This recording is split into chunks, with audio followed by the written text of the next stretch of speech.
बैसाख मास में प्यासे को पानी पिलाने से हर इच्छा हो सकती है पूरी। हिंदू ग्रंथ में हर महीने का विशेष महत्व बताया गया है।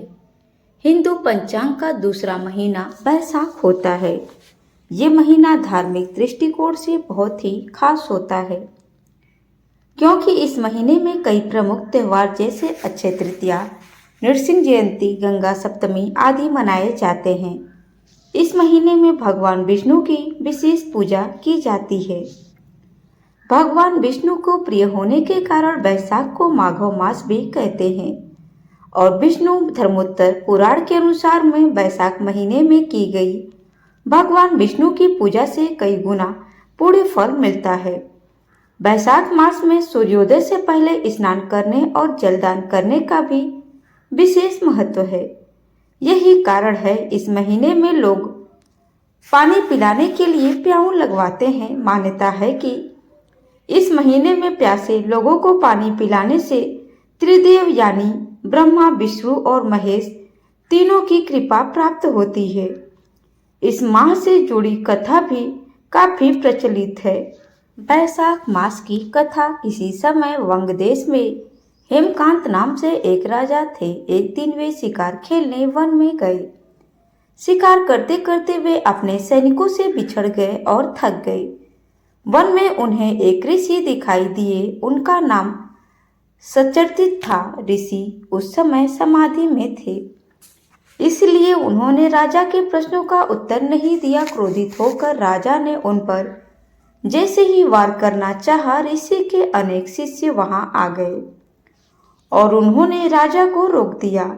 राजा ने उनकी बात मान ली और शिष्यों से कहा कि मैं बहुत थक गया हूँ, तुम मेरे लिए भोजन की व्यवस्था करो। शिष्यों ने कहा कि हे राजा, हम गुरु की आज्ञा के बिना कुछ नहीं करते, इसलिए हम आपका आतिथ्य नहीं कर सकते। शिष्यों के ऐसा करने पर राजा को क्रोध आ गया और वे बाण चलाने लगे। राजा के बाणों से कई शिष्य मारे गए। जैसे तैसे राजा भी अपने नगर आ गए। जब उन्होंने ये बात अपने पिता को बताई तो उन्होंने राजा को ही देश निकाला दे दिया। राजा साधारण रूप में वन वन भटकते रहे। इस तरह 28 साल बीत गए। एक दिन बैसाख मास से महामुनि त्रित जंगल से गुजर रहे थे। तभी भूख प्यास से व्याकुल होकर वह बेहोश होकर गिर पड़े। हेमकांत ने उन्हें देख लिया और पानी आदि की व्यवस्था की। हेमकांत ने ऐसा करने से उनके पाप कर्म नष्ट हो गए। अंत समय में यमदूत जब हेमकांत के प्राण लेने आए तो वह भगवान विष्णु का ध्यान करने लगा।